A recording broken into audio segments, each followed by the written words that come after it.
spectateurs yi mbokku internautes yi ñi nga am mbégte ak kontante di leen dalalaat fii ci seen émission seen avenir ci seen chaîne de télévision seen flash tey jii nag ñu amoon yéene dalal ki nga xamante ne nii mooy monsieur Ibrahima Kamara di président conseil d'administration bu ANAM di ko wax dalal ak jàmm ci émission bi monsieur le président. jërëjëf Pape Fall ñu ngi leen di dalal fii di leen encore profité si occasion bi leen ziare si biir weeru koor bu tedd bi di ñaan yàlla aussi lépp ñu si jàmm si koor yàlla na ko suñu borom nangu. merci beaucoup monsieur le PCA ma bëggoon la laaj depuis ba njàkkare bi dugg see ci dëkk bi ba tey nga xam ne tiis la état bi noppiwul ti du jël ay mesures yi nga xamante ne mi ngi koy teg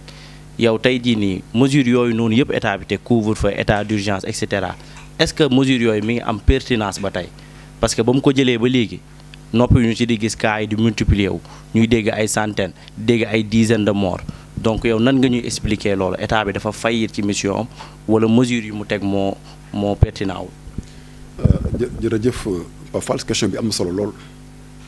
ni nga ko waxee Pape Fall Covid bi adduna bi yëpp la laal monde yëpp la laal donc je crois bien que bi mu amee ba léegi président de la République dafa wax Sénégal yëpp da leen na lii crise sanitaire la donc guerre la mooy général bi. woo ñëpp ñu war a diisool waa santé woo ñëpp waxtaan ak ñoom ku nekk génn sa xalaat moom si boppam moo opposition bi au société civile oo ñëpp laaj seen xalaat jël ay mesures yoo xamante ne mesures yu am solo la mesure bi mu njëkk a jël moo nekk lan nee nañ tëj frontières yi nañu arrêté entrée ak sortie bi dem di génn bi jël encore xam ne encore Covid bi day am impact social aussi mu ne nañ dégager 1000 milliards pour xool yi nga xamante ne tey secteur yi nga xamante ne dafa leen impacté wàll bu nekk ñu jël benn somme jox leen ko donc je crois que mesure bi mu jël am na solo bu fekkente mesures yooyu yi mu jël bu fekkee ne amuloon solo kon instant bi tey mel nañ commune dëkk yi day bëri c'est vrai que bi mu jëlee mesures yi c'est vrai que taux bi augmenté na. dee yi augmenté na mais quand même mesure moo tax mu atténué wu donc bu jël la mesure tey day gën a am impact donc je crois bien quand même di sant di gërëm encore Sénégal yëpp président dafa tracé yoon bi rek kilifa diine yi ASC yi jigéen ñi ndaw ñi armée bi ñëpp ñoo si jàpp bër ni mu dalee yeneen dëkk yi dalewul noonu fi au Sénégal. donc vraiment di sant population Sénégal yëpp di sant encore njiit di gërëm njiitu réew mi aussi si mesures yi mu jël aussi. d'accord monsieur le PCA kàddu yi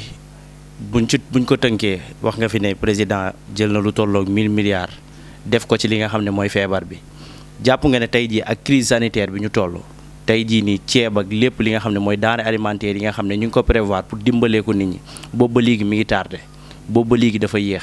est-ce que jàpp nga ne bu ñu amoon autosuffisance en riz bu fekkoon suñu économie stable na tey jii nii retard boobu noonu mbir yi am dina ko am 1000 milliards yooyu jàppoo ne bu ko injecté woon ci yenn mbir yi tey jii du ñu yegg situation bi. donc question bi nga posé am na solo lool li ñu wax tey autosuffisance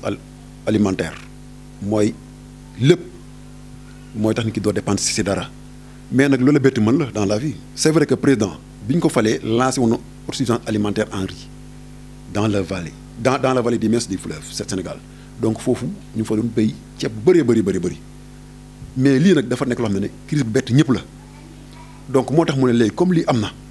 te impact bi du nekk seulement sur le plan sanitaire day am social donc mu ne nag nañu jël 1000 milliards quand même xool yi nga xam te dañu leen impacté kay ñu mun leen a jàppale ba lii jàll donc li nga wax na quand même autosuffisance en tout dafa am solo alimentaire ak leneen mais nag comme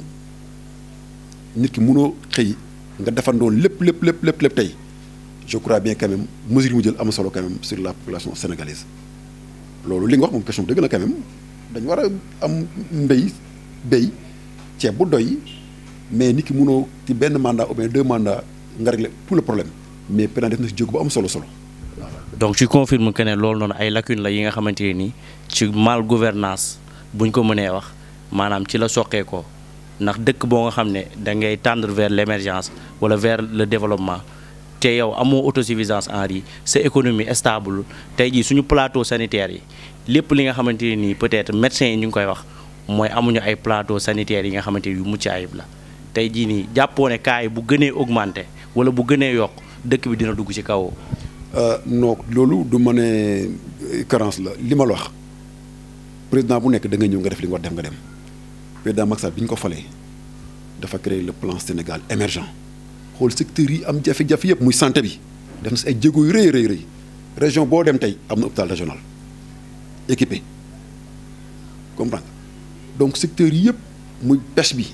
def na fa ay jéego rëy donc nit ki mënoo xëy tey nga ne da ngay régler lépp benn yoon donc pour man loolu nekkul quand même échec ah donc def na si ay jéego rëy donc du question confirmé que échec la non président def na ay jéego rëy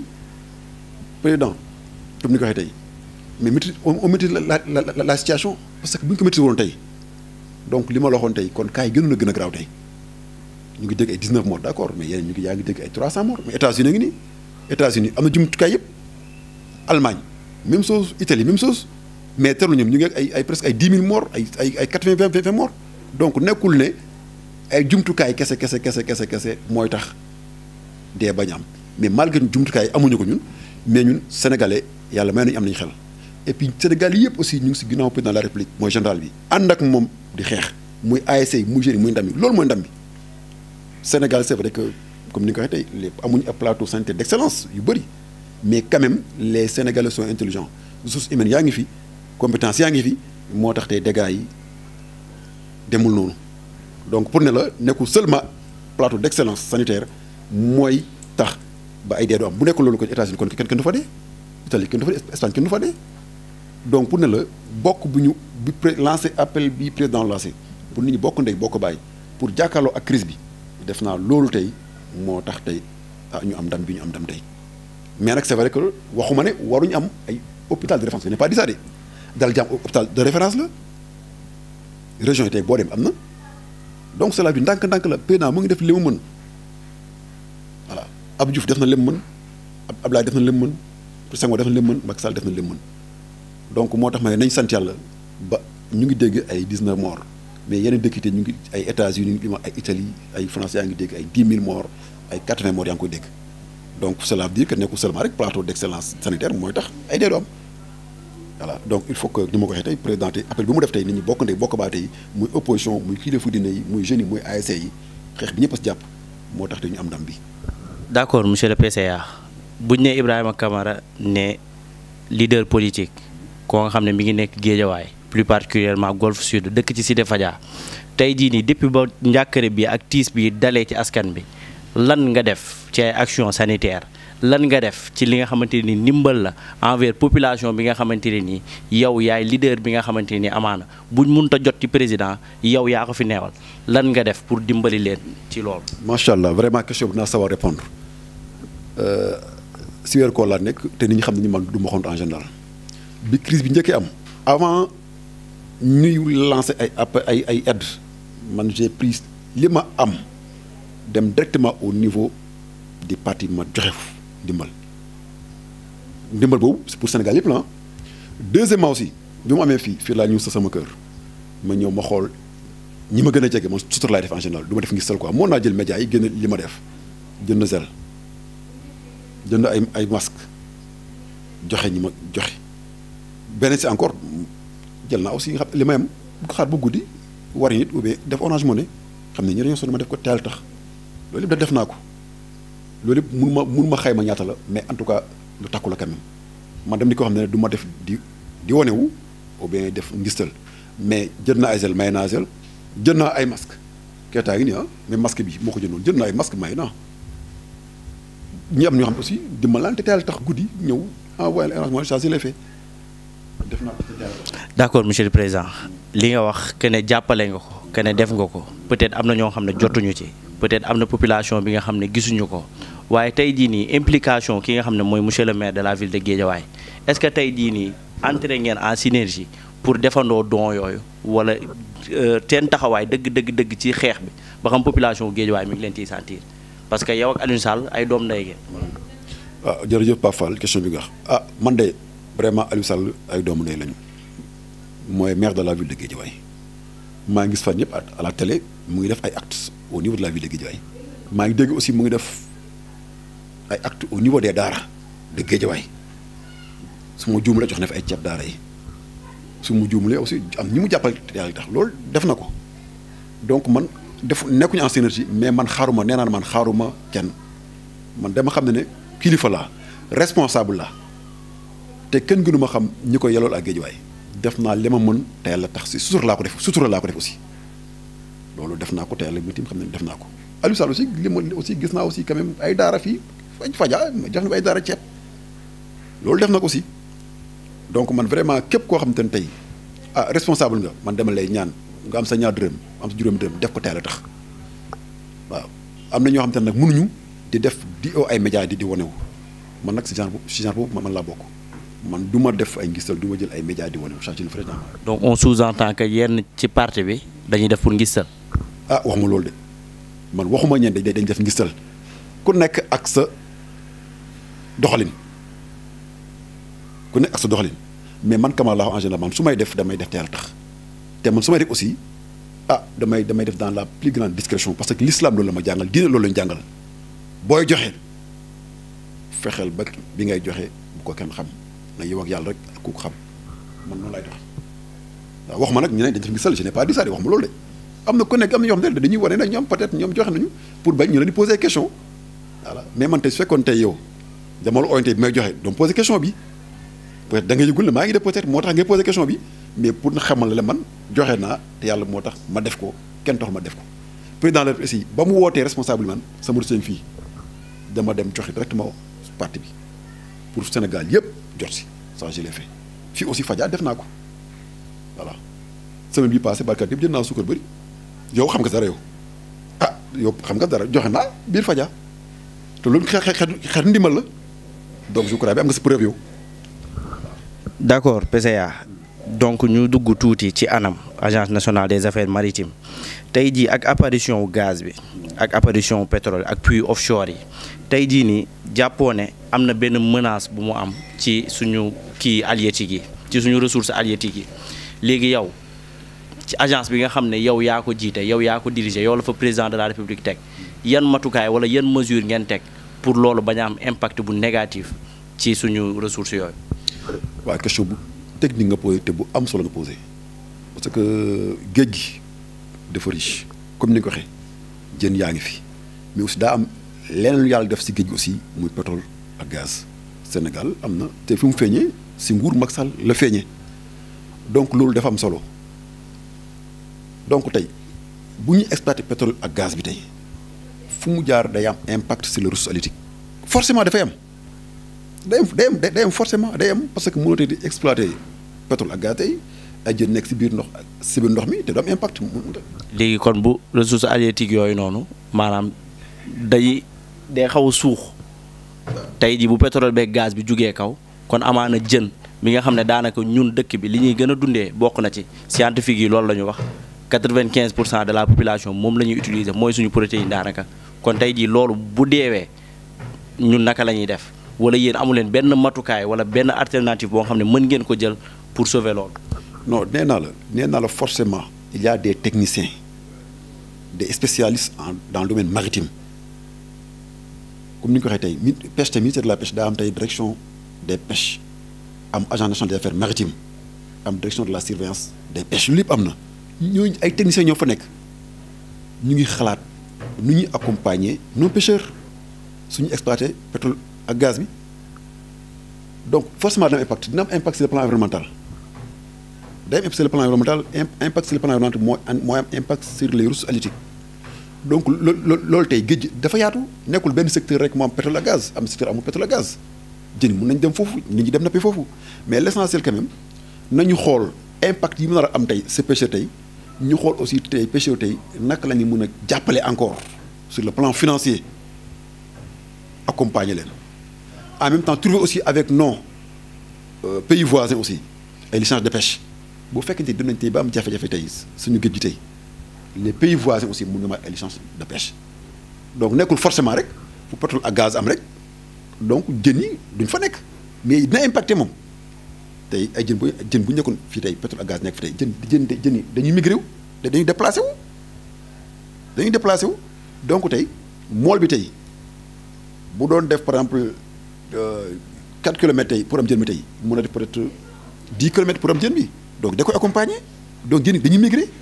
donc moo tax day am impact dafay impact donc problème bi nga xam moo nekk dañu war a accompagner pêcheurs yi bu ñu leen impact dañu war a accompagner yombal leen ci financement yi yombal leen moteurs yi en même temps aussi créer ay aires protégées maritimes créer foo xam ne jën yi tey dañ fay mun a juddu dafa màggee pour pêcheurs yi mun a am ay jën te loolu aussi état bi mu ngi def politique bu am solo aussi ce qu'on appelle les aires protégées maritimes foofu dañ fay créer occasion de jën yi fa la ñuy toog dafa def reproduction loolu état baa ngi koy def loolu yëpp ay xeet accompagnement la donc c'est pour dire quand même agence nationale des affaires maritimes mu nekk une agence technique aussi mu ngi accompagner état bi si impact yi pétrole bi ak gaz war a am sa géej gi loolu ñu ngi si xalaat ñu ngi def ay programme am solo dans ce domaine. d'accord PCA ku wax Covid-19 wax impact yu bari yi muy am rawatina ci économie maritime tey jii nii en termes de rentrée notamment ci transport touristique et cetera lan nga ma ci mën a wax. non honnêtement je dis secteur bi ñu gën a impacté Covid bi c'est le secteur maritime ni nga ko waxee léegi 95% de nos marchandises donc consommation passe par la mer les conteneurs c'est par les bateaux par la mer tout passe par la mer donc si on bloque les frontières c'est pas seulement frontières aériennes terrestres et secteur et maritime aussi donc les transports maritimes actuellement sont bloqués même les marins actuellement qui sont dans les bateaux ne peuvent plus rentrer chez eux da ngay teer léegi nga toog biir port nga demaat donc boobu léegi demuñ ci seen famille donc cela dit quand même quand le secteur bu fekkee secteur maritime dañ ko bloqué tey day am impact sur le plan économique et social aussi parce que c'est le secteur le plus important li ma la wax les 95% de nos marchandises passent par la mer donc secteur bi ñu impacté la donc moo tax même recette yi état bi dafay wàññeeku parce que la douane elle est au port donc mas ñu dugatul douane di mën a am recette donc ñu doon transporter seen marchandises ci conteneurs yi duñ mën a jaar ci géej gi les frontières se sont bloquées donc c'est pour dire que c'est le secteur le plus impacté moo tax même ñun au niveau de l'ANAM aussi on a pris des mesures actuellement dañoo ne actuellement benn marin du dañ ko embarqué ti duñ ko débarqué parce que wóorul quoi ñi jotoon dem ñoom ñooy liggéey actuellement pour ñu mën a contrôler pour contamination ñu bañ ko ñu éliminer ko limiter ko parce que boo bàyyi woon tey ay marins ñu débarqué donc nit mën na am Covid dem si bateau yi mais tey marins yi nekk si bateau yi ñoo fa nekk kenn mënatul demati actuellement kenn mënatul am. léegi marins yi nga xam ne demuñu dañ nekk donc en chômage technique léegi est-ce que kon ñi ngi leen di rémunérer wala ba xam ñi ngi leen di fay wala ba xam ñi ngi am ay ndàmpaay yi nga xam ne ñoom dinañ ko mën a survivre. non foofu laay waxee ak yow ne la day impact si ñoom parce que marin boo demulee géej doo mën a am salaire parce que ñi nekk si bateau yi ñooñu lañ mën a fay mais ku liggéey doo mën a fay ko. mais amul dara li nga xamante ni prévoir ngeen ko pour jàppale leen ñoom. non kooku nekkul anam moom mooy fay marin yi armateurs yi ce sont les armateurs daa mel ni un transporteur moom bateau moom otoom moom bateau mooy jël nit yóbbu donc c'est pas à l'ANAM. mais yéen agence su état ngeen te ñooñu di chômer nekk ci chômage technique ay sénégalais lañ donc xanaa war ngeen xalaat dara li nga xamante ni di ngeen ko def peut-être pour pousser leen tuuti dimbalee leen ko. non déggu la du ANAM mooy fay. non je sais ANAM fayul mais dama ne ANAM agence su état la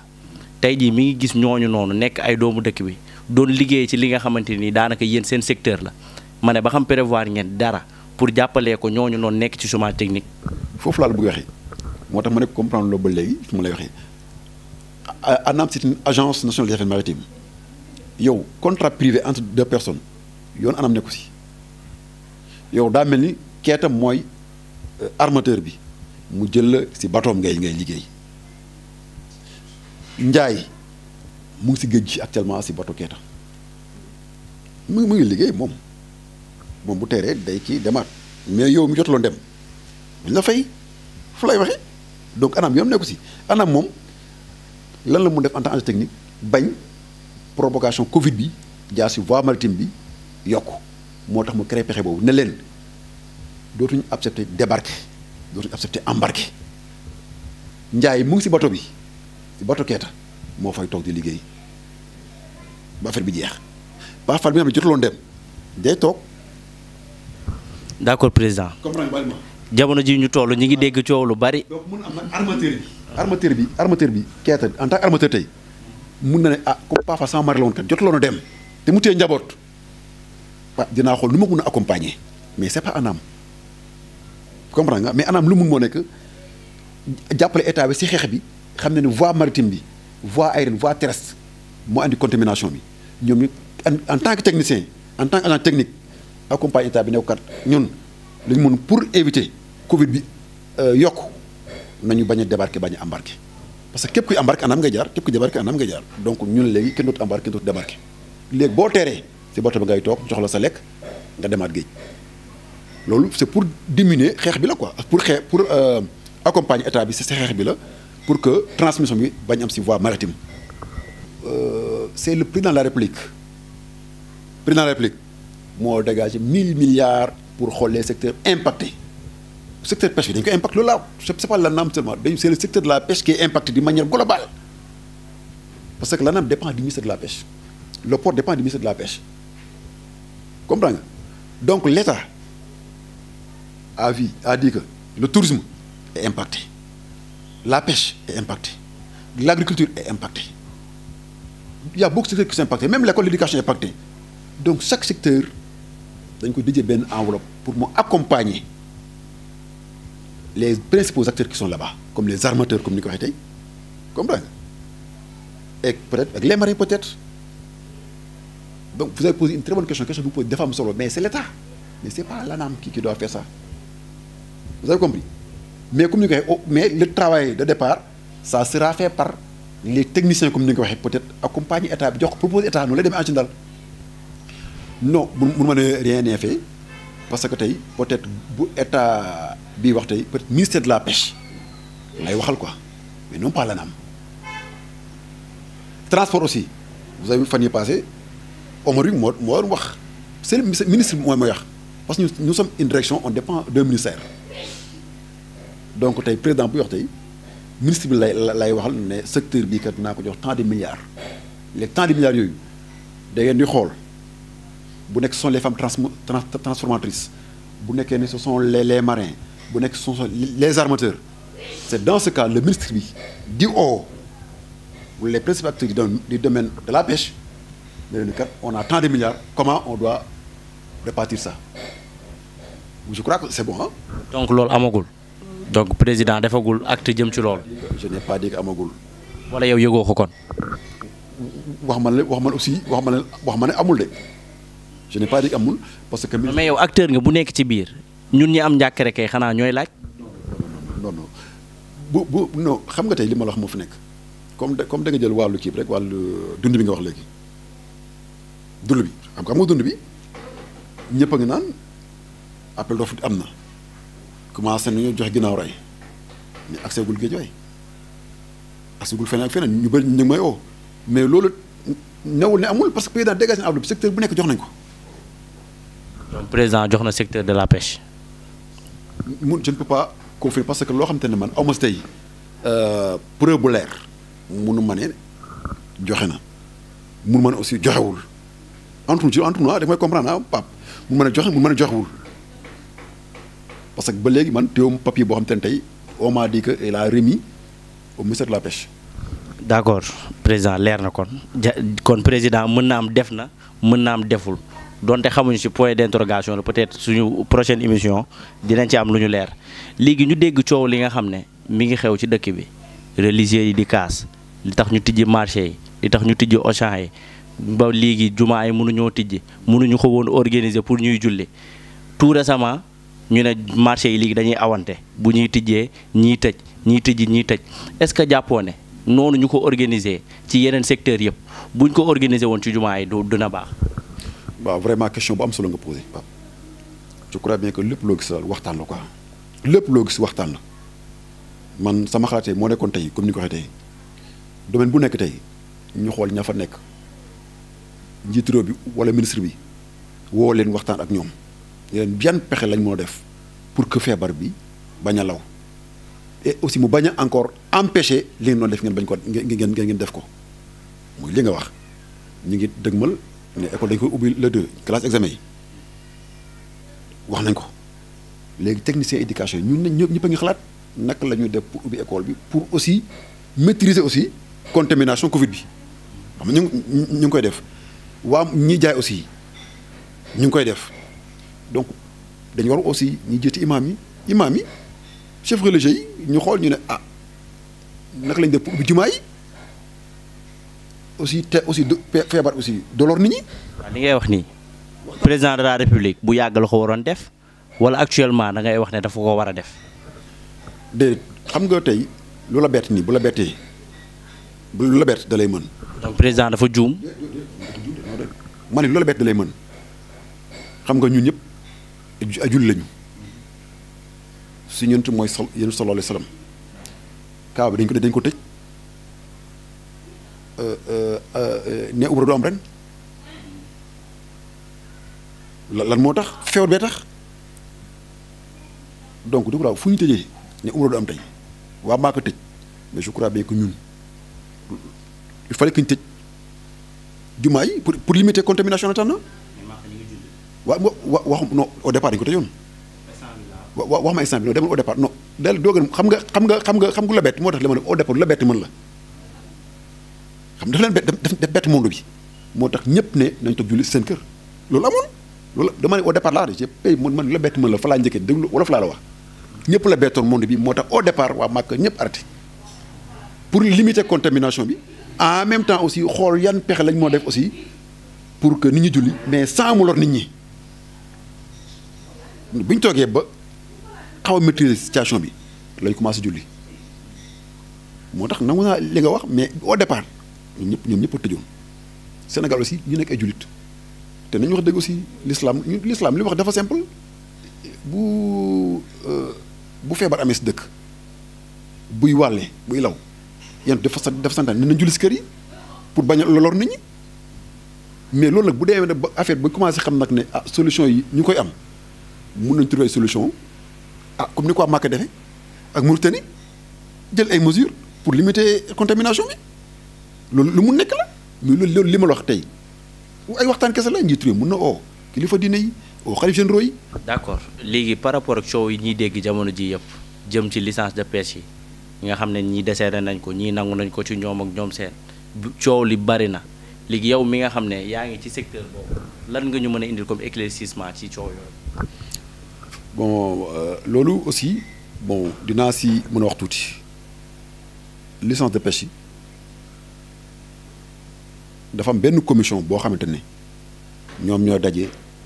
pour joxe ay licence de pêche commission bi nag du nekk benn nit ñaar nit commission bi ñooy daje tey nit buy demande licence de pêche da ngay demander adresse au ministère de la pêche mais commission bi ñooy daje commission technique ñooy daje xool évaluer ne licence bi kat war nañ ko jox Pape Fall war nañ ko jox monsieur Ndiaye ou bien ma Demba si loolu nag le ministre bi di sukkandikoo pour signer licence de pêche bi même li ma mën a wax moo nekk en tout cas ah bateau yaa ngi fi di napp te bateau buy napp si fii da nga am licence de pêche loolu nag état bee ko joxe bu ñu état bi nag moom état bi ñu créé ba léegi Senghor jaar na fii Abdou Diouf jaar na fii Abdoulaye jaar na fi Macky Sall. non su Macky Sall la ñuy wax kay coow li ci am jamono ji. non coow li fa laa bëgg a wax noonu coow li du Macky Sall kese coow li yàgg na depuis Abdou Diouf. waaw léegi wax tënkal ñu ko ci jamono Macky Sall gii coow li ci am lu ko wundu. ñëw coow ah ñun ñoo ko déggoon ñëpp Sayer Seck moo ne licence de pêche dañ ko jox ay chinois ministre bi gën télé ne loolu amul ñu renouvellement la def ministre bi moo ne renouvellement la def Sayer Seck aussi moom tamit daa am ay bateau Sayer Seck daa am ay bateau ne dañuy joxe ay licence de pêche ay chinois ministre bi génn ni loolu amul moom ay renouvellement def renouvellement moo nekk lan comme licence de pêche durée ba jeex ñu defal la renouvellement mais joxal ay licence de pêche yu bees loolu ministre wax donc Saër Seck aussi nee na moom tamit daa am ay botoom il défend ses intérêts ministre bi nga xam te ne moom moo am toutes les informations te la ñëpp lañ ko gis ay tees moo ne carrément moom signé licence de pêche renouvellement la def donc nekkul ANAM moo joxe encore licence de pêche dama koy clairement ANAM xam nga lu muy xool est-ce que bateau bi techniquement mun na naviguer mun na naviguer est-ce que marin bi am na compétence pour dem wala dem est-ce que bateau bi am na kayit yëpp yi nga xamante ne tey war na mun a naviguer si eau sénégalaise mais licence de pêche nag direction pêche ak commission boobu ñoom rek ñoo mën a xool ne est-ce que bateau bi war na am licence de pêche war na am licence de pêche mais commission bi moo def liggéey bi nag jox ko ministre bi si loolu lay basé woo si rapport commission bu lay basé woo pour def licence de pêche mais licence de pêche dama la wax Saër Seck armateur moom moo génne carrément moo ne ministre bi day jox ay licence de pêche chinois mais ministre dafa génn directement ne loolu amul renouvellement la. donc Saër Seck dafa tuumaaloon ministre bi rek li mu wax amul. non moom tuumalul sax ministre bi moom dafa ne moom du imagine état bi moom du ministre rek état bi la wax moom parce que avant Aliou Ndoye. mais li nga wax ni c'est grave parce que Saër Seck état bi yëpp la tuumaal. que ne ñi ngi décerner ay licence de pêche di ko jox ay chinois mais boobu ba léegi da nga ne ministre bi weddi na nee na nii la demee wax na ni mu demee selon moom mais c'est-à-dire ci bopp sénégalais ba tey leerul parce que moom dafa tenir dara jàpp ci ba tey ministre bi tenir dara jàpp ci ba tey ñun lan moo ñuy édifier en fin de compte ci lu xew exactement. non quand on dit état tumalu ma de état la wax xam nga ministre dañuy dem jàll dem mais Saër Seck dafa ne dañu signé licence de pêche mais ministre bi fi nekk actuellement moom moo fi nekk moom mooy répondre mais avant moom Aminata Mbengue Ndiaye moo fi nekkoon avant Aminata Mbengue Ndiaye Amadou Gueye moo fi nekkoon avant Amadou Gueye am na ñu fi nekkoon moo tax ma ne l'état est une continuité comprendre nga moo tax ma ne état bi tuumal ne duñu si ay licence de pêche mais ministre bi xam ne moo fi nekk actuellement gën na télé démentir carrément ne loolu amul moom la ñu wax démentir na carrément ne amul non man nag comme je dis pas ministre du man maay signé licence de pêche nekkul sama agence mooy signé licence de pêche man suivre na actualité comme yéen voilà ministre bi nag li mu wax loolu amul directement parce que moom mooy signé moo ma ne moom renouvellement la def amul benn licence bu mu signé fii bu bees renouvellement la def nee naa la ANAM damay waxaat li ma la clairement ANAM day xool est-ce que bateau bi am na permis comme oto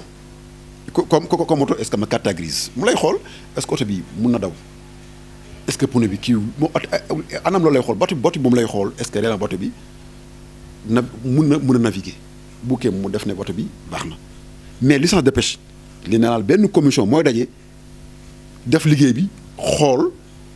bateau bi li mu demandé est-ce que lii mun na am bu pare ñu def rapport envoyé ministre moom mooy xool est-ce que réellement li mu mënta nekk donc moo tax ma ne la man bu fekkoon ne keneen moo ko waxoon tey mun naa xaw a sax gën a kii mais comme ça dafa am ay bateau moom tamit dafa am intérêt bu wax na ministre tontu ko au nom de l'État ministre tontu ko en tant que privé de moo tax ma ne état ministre bi da koo tontu en tant que représentant de l'État parce que moom mooy chef secteur boobu laay wax moo tax ma ne état la accusé moom Saër est-ce que compagnie la donc il faut que ça soit très clair donc moo tax ma ne la man de en tout cas l'essentiel man jusqu'à preuve du contraire man le ministre wax laa mën a gëm bay gis le contraire bu nekkoon ne yow amoo bateau amoo dara yow Pafal yow yaa ne ministre baa ngi signé nga ne ay preuve leer mun naa ne kon dëgg la mais Saër wax man aussi li mu wax du dëgg de parce que dafa nekk parti pris dafa am ay bateau moom tamit am aussi exclusivité di napp ay crevettes donc kooku tey bu waxee tey man wax man du dëgg je n'ai pas du dëgg mais que ministre bi taxaw na man maa ko si télé mu wax directement émission bu ñuy wax point le point RTS mu ne signéwul benn licence bu bees renouvellement la signé te wax na ne commission technique boobu aussi moom mooy xayma xool envoyé ko mu soog a signé te boobu léegi aussi man déggatuma say wax boobu léegi déggatuma si wax Saër Seck waxatul de Saër Seck mën wax gagne pêche wax ñu ba léegi man gagne pêche waxatul donc li mu wax donc bu fekk du dëgg nañ wax donc mais nag ni nga wax aussi du tere man tamit en tant que une personnalité aussi qui est dans le maritime aussi gën a apporter samay recherche pour aussi gën a xam qu'est-ce qui a créé ça. Merci beaucoup monsieur le président Ibrahima Kamara je pense que indi na ay éclaircissement par rapport ak question yi nga xam ne moom lañ formulé woon indil ko tey jii nii doon am mbégte ak kontaante ci yéen ñëpp ñi ñu doon topp ci plateforme yëpp yu Sen Flash di leen jox dig daje seen beneen numéro incha allahu rabbi